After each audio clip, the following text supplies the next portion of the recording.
Ukraine trying to block land route between Russia and Crimea? Ukraine is trying to block the land route between Russia and Crimea, Ukrainian political analyst Taras Berezovets told report agency. According to him, the armed forces of Ukraine have launched local offensive operations in Donetsk and Zaporizhia. As a result, 7 villages have been liberated in recent days: Lobkov, Levadny, Novodarivka, Neskuchny, Storoziv, Makariv, Blahodatny. Ukrainian troops are attacking the defense fortifications of the occupiers, cutting off the communication between their positions. The analyst said that the armed forces of Ukraine advanced more than 6 kilometers in different directions, but we cannot say this is a large-scale counter-offensive operation. This is a preparation for a large-scale offensive operation.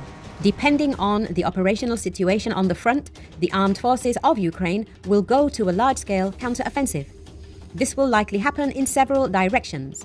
The main goal of the Ukrainian army during the counter-offensive is to block the land routes between Russia and Crimea, the occupied territory of Ukraine.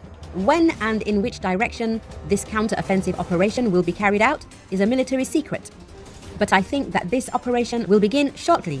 Moreover, the Ukrainian army should be as close to Crimea as possible during this operation. This will allow Ukraine to strike Russian military logistics in Crimea. Currently, the enemy sends 75% of the cargo to Crimea through the land corridor.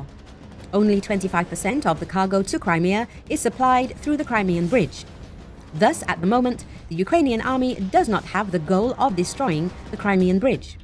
The main goal is to block the land corridor connecting Taganrog, Mariupol, and Simferopol.